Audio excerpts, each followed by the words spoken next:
திருவோண திருநாள் அன்று ஜீவசமாதியான சித்தர் பெருமான் 5 அம்சங்களை கொண்டது எங்க அம்சி.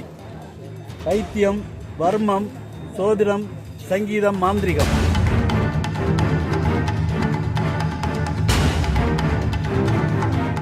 தலைமுறையில் நாங்கள் 9 பேர். காவேரி நதிக்கரையிலிருந்து சோழ மன்னனுடைய நாடு கடத்தலில் முதல் மனுஷனாக இந்த கன்னியாகுமரி மாவட்டத்துக்கு சேர மன்னனுக்கு இந்த 3 போற்றிகளும் எங்களுடைய மூதாதையர்கள். இதில் அந்த முதல்ல இருக்கக்கூடியவர் மூத்தவர், 2வது அவங்க தம்பி, 3 பேர். இவங்க நல்ல செல்வ செழிப்பில் அந்த காலத்தில் இருந்திருக்காங்க. மாந்திரிகம், ஜோசியம், அடிமர அபியாசம், இந்த மாதிரிப்பட்ட பல கலையிலையும் ரொம்ப பேர் கேட்டார்.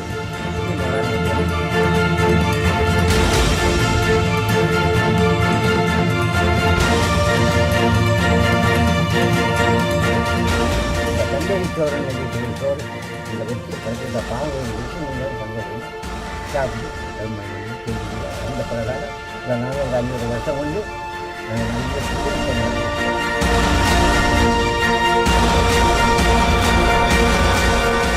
மூதாதையர்கள் வைத்திருக்கக்கூடிய இந்த இதை நீங்கள் மனம் உருகி நீங்கள் வேண்டுதல் செஞ்சீங்கன்னா நினைச்சபடி நடக்கும். பல மக்கள் வெளியூர்ல இருந்து போன திருவோணத்துக்கு நாங்கள் இங்கே சாப்பாடு போடுவோம். அவங்க ஏதோ மனசுல வேண்டியிருக்காங்க, அது நடந்துச்சு. திருநெல்வேலியில இருந்து ஒரு வண்டி பிடிச்சு வந்தாங்க. எங்க கண் கூட நடந்த சம்பவம் 2 வருஷமா நடந்துச்சு. போத்தி பீடம் ஸ்ரீ மகான் ஜீவசமாதி தர்மஸ்தாபனம் சுமார் 360 ஆண்டுகள் பழமையானது என்று கணக்கிடப்பட்டுள்ளது. போத்தி பீடம் ஸ்ரீ மகான் ஜீவசமாதியை கிட்டத்தட்ட 14 தலைமுறைகளாக ஒரு குடும்பத்தினர் தகுந்த முறையில் பராமரித்தும் சிறந்த முறையில் நிர்வகித்தும் வருகின்றனர் என்பது பாராட்டுதலுக்குரிய விஷயமாகும். காவேரி நதிக்கரையிலிருந்து சோழ மன்னனுடைய நாடு கடத்தலில் முதல் மனுஷனாக இந்த கன்னியாகுமரி மாவட்டத்துக்கு சேர மன்னனுக்கு கட்சியில் வந்தார். இவங்க பூர்வீகம் தருமபுரி டிஸ்ட்ரிக்ட் காவேரி நதிக்கரையில் வந்தாங்க.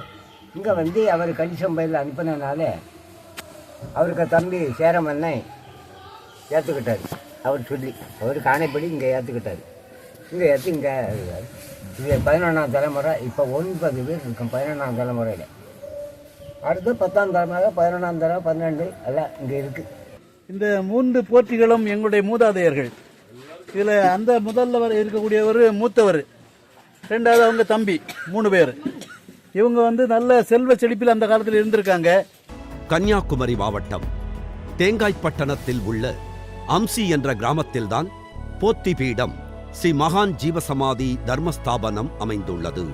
அம்சி என்ற கிராமம் உருவாகவும் அம்சியூர் முருகன் ஆலயமானது உருவாகவும் மிகவும் முக்கியமான காரணம் இந்த போத்தி பீடம் ஸ்ரீ மகான் ஜீவசமாதி தர்மஸ்தாபனம் என்று வரலாற்று ஆதாரங்களில் கூறப்படுகிறது.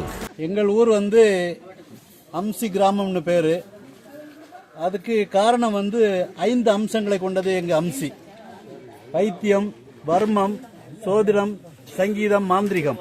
360 ஆண்டுகளுக்கு முன் சித்த மருத்துவராக இருந்து அம்சி கிராம வட்டார மக்களுக்கு தன்னாலான திருத்தொண்டாற்றியவர்தான் போத்தி பீடம் ஸ்ரீ மகான்.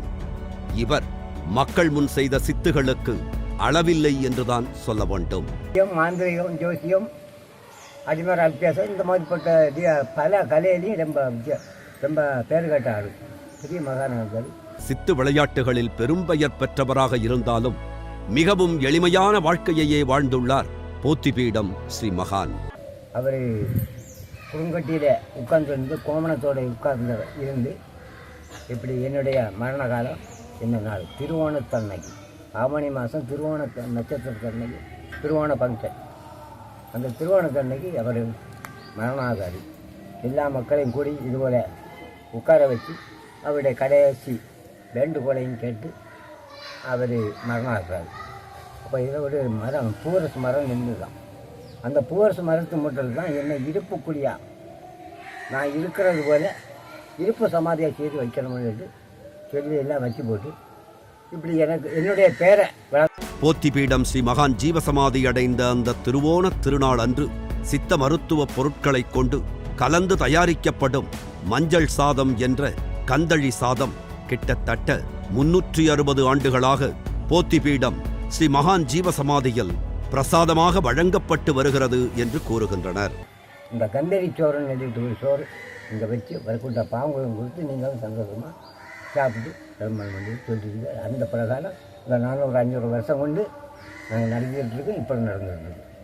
திருவோணத்துக்கு அன்னைக்கு இவருக்கு உடல்நிலை ரொம்ப மோசமாகி அன்னைக்கு எல்லா மக்களையும் வரவழைச்சு இந்த திருவோணத்துக்கு அன்னைக்கு இன்றைய தினம் நான் வந்து இந்த உலகத்தை விட்டு போயிடுவேன், எனக்கு அதோ பச்சை பல்லக்கு வருது, என்னை கூப்பிட்டுட்டு போறதுக்கு ஆள் வந்திருக்காங்க, எல்லா மக்களும் வாங்கன்னு சொல்லி பொதுமக்கள் அனைவரையும் அழைத்து அவங்கள்ட்ட எல்லாரும் நீங்க சந்தோஷமா இருக்கணும், நீங்க புத்தாடை அணிவிக்கணும், அணிஞ்சு நீங்க நல்ல ஹாப்பியா இருக்கணும்னு சொல்லிட்டு அன்னைக்கு ரொம்ப வறுமை கோர தாண்டவம் ஆடிச்சு.